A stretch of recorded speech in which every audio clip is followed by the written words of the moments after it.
There are decisions that change a family, and then there are decisions that erase an entire chapter of history. Behind closed doors, King Charles reaches the point he has resisted for years. The papers are placed before him. The room falls silent. One signature will strip Prince Harry of every remaining royal title and formally sever his ceremonial standing within the monarchy. The monarch lifts the pen, and the hesitation on his face says everything. Before we go deeper into what this really means for the royal family, make sure to subscribe so you don't miss a single update. Charles lowers his eyes to the final page and reads his younger son's name once more. The emergency royal decree, a direct order issued by the monarch to impose an immediate change, will remove Harry's remaining titles, styles, ceremonial distinctions, and official royal recognition tied to the crown. This is not a cold adjustment of protocol. It is a father drawing a public line through part of the identity his son carried from birth. The king removes his glasses, places them beside the page, and slowly exhales. Then resolve replaces hesitation. He signs. No speech follows. No celebration breaks the tension. The decree now exists, and with that single act, an argument that once seemed temporary hardens into something history cannot easily reverse. Harry receives the news privately, through a direct call from a family contact instructed to tell him before the announcement spreads. He says almost nothing. The prince turns away from the phone, walks several steps, then stops without answering. Anger is there, but so is shock. For years, he had lived inside uncertainty about his place. Now that uncertainty is completely gone. William knows what his father is preparing to do, but his response carries no triumph. When the future king is told the signature is complete, he pauses before asking, "Has he been told by father himself?" That question exposes the wound beneath the institution. The issue is no longer simply who holds what title. It is whether a family can survive when formal duty becomes personal rejection. Charles did not reach this point in a single night.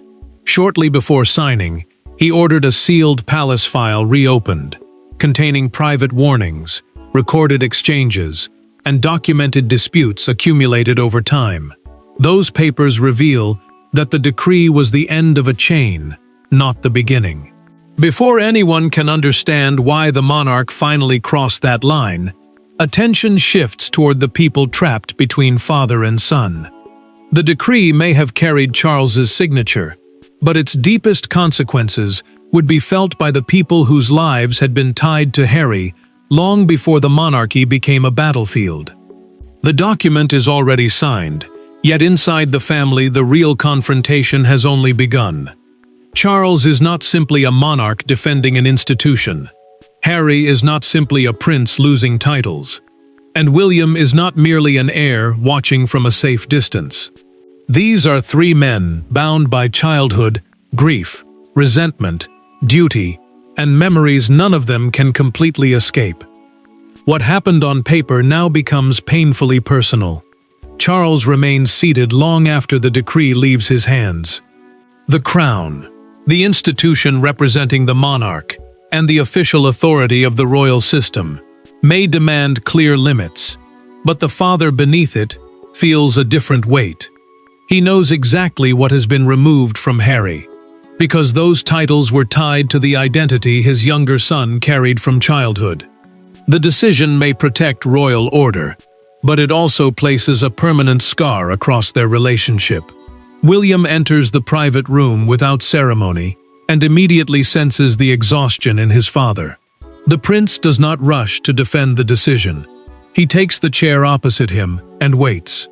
Charles finally looks up and asks the question he has been avoiding since the pen touched the page. Has he gone too far? The future king answers slowly. He says, "This can no longer be measured only as a father's choice, because every unresolved conflict around Harry now affects the monarchy William will one day inherit." Harry feels the decision from the opposite side of that divide. He had spent years pushing against the limits of royal life, Yet losing the titles by decree feels completely different from surrendering them himself. The prince hears rejection where Charles intended separation. Anger rises first, but underneath it sits humiliation. Something connected to his birth, his family, and his past has been removed without his control, and that loss cuts deeper than any public statement can explain. Charles still refuses to close every door. Buried inside the emergency decree is a private instruction preserving one direct family channel to his son, separate from official royal contact. William learns about it only after asking whether Harry will now be completely cut off. The king answers no. The monarchy may have withdrawn formal recognition, but the father has deliberately kept one path open. That detail changes the emotional balance. The decision is severe, but it is not total exile. William understands that his father is trying to separate duty from blood, even if Harry may not yet accept the difference. And somewhere inside that hidden instruction lies proof that Charles expected another conversation to come. But one question still hangs over all three men. What happened behind closed doors that finally pushed years of tension beyond repair? To understand why a father signed away his son's royal identity, the story must return to the private incident that transformed years of tension into one final point of no return. Every royal rupture has a moment that people later remember differently. The instant when frustration becomes certainty and reconciliation becomes almost impossible. For Charles, that moment did not come during a televised interview or a distant public argument. It happened inside a private room, with only a handful of people aware that the conversation was taking place. Harry had come seeking one final concession. Instead, the meeting ended with a sentence that changed everything between father and son. Harry had spent months pushing for a relationship with the monarchy that preserved family access without restoring the restrictions he had already rejected. The arrangement mattered because royal recognition carried more than emotional value. It shaped how he would be treated at official gatherings, family occasions, and future ceremonial events. Charles kept delaying a permanent settlement, hoping distance might cool the anger and leave enough trust for father and son to meet somewhere in the middle. The prince finally came to Clarence's house, determined to force clarity. That residence, one of the monarch's official London homes, had hosted private family discussions before, but this conversation felt different from the beginning. Harry asked for guaranteed access to royal family occasions and formal recognition on terms that would not require him to return fully to the system he had left. Charles listened without interrupting. Then the king gave the answer his son had feared. Royal standing could not be separated from royal responsibility. Harry immediately pushed back. He accused his father of allowing the institution to define a relationship that should have remained personal. The prince argued that every disagreement was being turned into a test of loyalty, and the frustration in his voice hardened with every sentence. Charles stayed seated, but the words landed heavily. Finally, the monarch told him that he had been placed in an impossible position, forced to choose between protecting one son's wishes and protecting the crown he had sworn to serve. The silence that followed became the true point of no return. Harry stood before the conversation was formally finished. He did not wait for another answer. The prince left the room with his anger unresolved, while Charles remained behind, staring at the place where his son had been sitting only moments earlier. The king then made the decision that changed everything. He asked for the unresolved titles file to be brought back to him immediately. That file contained the accumulated disputes, private warnings, and previous attempts to settle Harry's status. By reopening it that night, Charles moved the crisis from family argument toward formal action. William learned of the meeting later that evening through a private briefing from his father. The prince was surprised by the speed of the response and immediately understood that this was not another disagreement that would simply fade. Yet Charles still demanded one final face-to-face conversation before the decree could be completed. One final meeting now stood between Harry and the loss of everything royal attached to his name, and neither father nor son intended to surrender first. There are no cameras, no cheering crowds, and no carefully prepared statements. Only a father and son sitting across from each other with years of resentment between them. Charles knows what waits outside the room: the decree, the advisors, the constitutional machinery. Harry knows something is different the moment the door closes. This is no negotiation over appearances or protocol. It is the final conversation before a decision neither man can undo. Charles does not waste time pretending the meeting is ordinary. The decree is already prepared, but still unsigned, leaving one narrow space for the prince to change what comes next.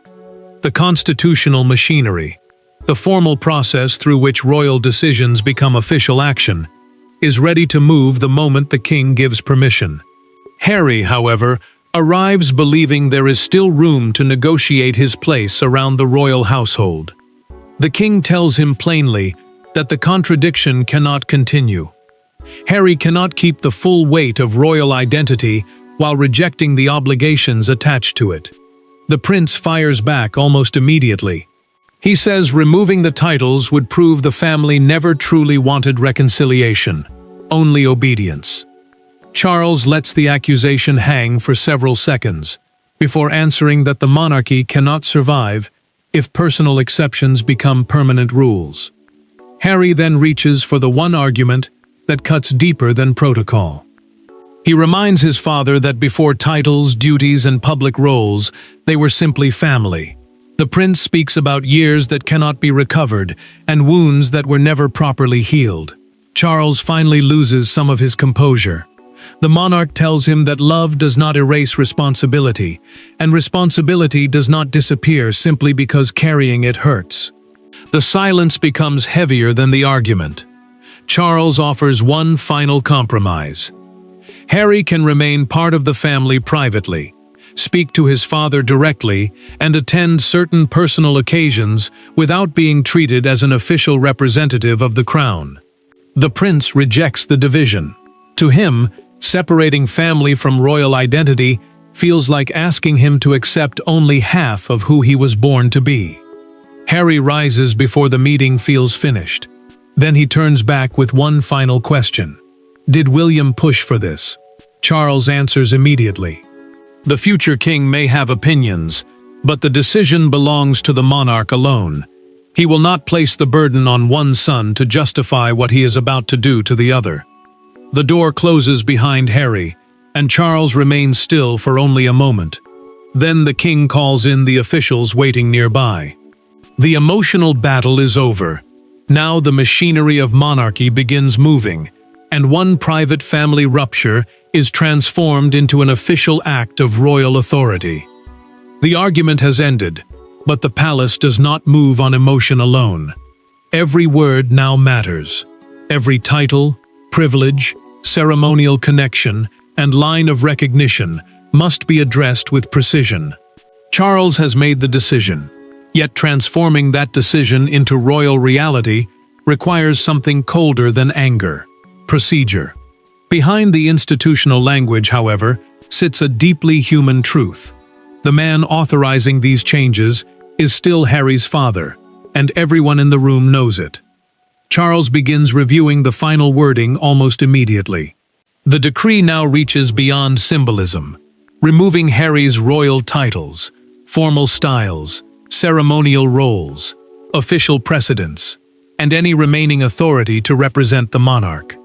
Official precedence simply means the order in which members of the royal family are formally ranked at state and ceremonial events. The purpose is clear. Harry may remain part of the family by blood, but his institutional connection to the crown is being brought to an end. The king moves through the document line by line until one clause stops him. It removes the formal royal styling attached to his son's name. Charles asks an advisor to read the sentence aloud. Then he asks for it again. The room remains silent after the second reading. and the monarch does not immediately respond. At last, he gives a small nod. The wording stays. William enters only after the final language has been settled. The prince takes one look at his father and understands that there is no sense of victory in the room.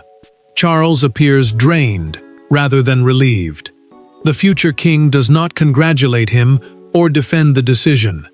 Instead, he says quietly that history will remember the cost of this moment as much as the authority behind it. One detail remains deliberately hidden from the public announcement. Charles has inserted a private instruction preserving direct family communication with Harry. The king has stripped away official recognition, but he refuses to convert institutional separation into complete personal exile. That distinction matters because the decree is meant to end uncertainty around royal status, not erase the bond between father and son. The public statement is intentionally short. It confirms the change without explaining every consequence, while the fuller decree is circulated privately among those responsible for future royal protocol. William understands immediately what that will cause: questions, speculation, and intense attention over what Harry has truly lost. Then, the first practical consequence arrives. Harry receives updated official correspondence, carrying none of the royal styling that had followed his name for most of his life. The prince reads the opening line once, then again. For Harry, the decree stops being an argument the moment one familiar royal privilege disappears in real time, proving that the old arrangement is already gone. A royal title can sound abstract until the world begins treating you differently. Then the reality lands all at once. Calls change. Invitations change. The language surrounding your name changes. For Harry, the first hours after the decree are not defined by one dramatic ceremony, but by a succession of small confirmations that the order has already taken effect. What once belonged automatically to him must now be confronted as something permanently removed. Harry sees the first change in official correspondence. His name appears without the royal styling that once followed it, while palace offices begin updating internal protocol, correspondence standards, and ceremonial precedents. Ceremonial precedence means the formal order used to place royal figures at state events and official occasions. The change matters because it confirms that the decree is not symbolic. It is already shaping how the institution recognizes him. The prince reads the opening line twice. He places the page down, walks away, then comes back to it moments later, as though the familiar wording might somehow reappear. It does not. For years he had argued about the limits of royal life, but this feels different. He remains Charles's son, yet future family occasions will no longer carry the same official standing. Blood remains. The royal role does not. Charles receives confirmation that the formal notification has reached his son, and immediately asks whether Harry responded. The answer is simple: silence. For one brief second, the king appears relieved that another confrontation has not erupted. Then the relief fades. He knows silence can carry more pain than anger, especially when the person refusing to speak is his own child. William watches the absence of a public response with growing unease. The prince expected anger, perhaps even an immediate challenge, but none comes. Harry issues no statement and makes no attempt to fight the decree in public. The future king understands that restraint does not necessarily mean acceptance. Sometimes, silence simply means the real reaction is happening somewhere no one else can see. Then a personal message reaches Charles through the private family channel he deliberately preserved. Harry wants another conversation. The king asks the obvious question: does his son want the titles restored? The answer surprises him: no. The prince is not asking for the decree to be reversed. That changes everything. Charles agrees to speak with him without advisors, documents, or palace officials in the room. For the first time since the crisis began, the conversation will not be about protocol, precedence, or the machinery of monarchy. After years of arguments about the crown, the next conversation will contain none of it. Only Charles, Harry, and the question of whether anything remains once the titles are gone. For the first time since the crisis began, there is nothing left to negotiate. The decree has been signed. The titles are gone. No advisor is waiting to adjust the wording, and no official can soften what has happened. Charles and Harry now face something far more difficult than royal protocol: each other. Without the crown between them, the anger loses some of its power, and what remains is the ache of a father and son confronting the damage they could not prevent. Charles agrees that this meeting will be different. No aides sit nearby, no documents are opened, and no attempt is made to revisit the decision already taken. The conversation matters because the institutional question has been settled, but the personal one has not. The working identity of the crown, the official role through which a royal represents the monarchy, has been removed from Harry. What remains is whether father and son can still recognize each other without it. Harry speaks first. The prince tells his father that the decree did more than remove titles. It erased part of the identity he had carried since childhood. Charles listens without interrupting. Then the king answers that nothing written on paper can erase his son's place in the family, even if it ends his place within official royal life. The distinction is clear, but neither man pretends it is painless. The silence that follows is no longer angry. Harry does not apologize for the choices that led them here, and Charles does not offer to reverse the decree. The prince admits that he cannot simply accept everything that has happened as fair. The monarch answers that he does not expect him to. For the first time, both men stop trying to win the argument and begin accepting that the old relationship cannot be restored by force. Charles then tells him something he had not fully explained before. The private family channel, preserved inside the decree, was not an administrative oversight. The king personally insisted on it. He wanted the official separation to be absolute, but he refused to let it become personal banishment. Harry absorbs that carefully. The prince finally says he understands the difference, even if understanding it emotionally may take much longer. That acknowledgement changes the room. It is not reconciliation in the grand sense. Nothing has been repaired, and nothing has been forgotten. But father and son leave the conversation with one fragile agreement. The crown may stand between their public identities, but it will no longer define every private word they exchange. Outside, however, no one knows that. Inside the family there is finally quiet, but beyond the palace walls the reaction is becoming louder by the minute, and one public image will define the day. By morning, a private family tragedy has become a public symbol. The words are everywhere: stripped, removed, final. Broadcasters dissect the decree. Commentators argue over loyalty, punishment, duty, and fatherhood. Yet the most powerful response does not come from a studio. It appears outside Buckingham Palace, where strangers gather beneath the gates, holding newspapers, carrying the same enormous headline. Suddenly the story is larger than Harry or Charles. Britain is debating what monarchy itself should demand. Charles watches the first major broadcast summary in silence.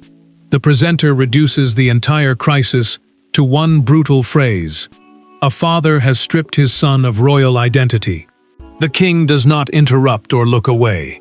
That framing matters, because the public is no longer judging only a constitutional decision. It is judging a family wound. The decree may have ended uncertainty inside the institution, but outside it, people are deciding whether firmness became cruelty. Harry sees the same coverage from a distance and understands something immediately. The private understanding reached with his father cannot control the story now being told in public. The prince may know that personal contact was preserved, but viewers do not see that distinction. They see loss. They see rejection. They see a son whose royal standing disappeared with one signature, and that meaning begins spreading faster than any careful palace wording can contain. Outside Buckingham Palace, the reaction becomes impossible to ignore.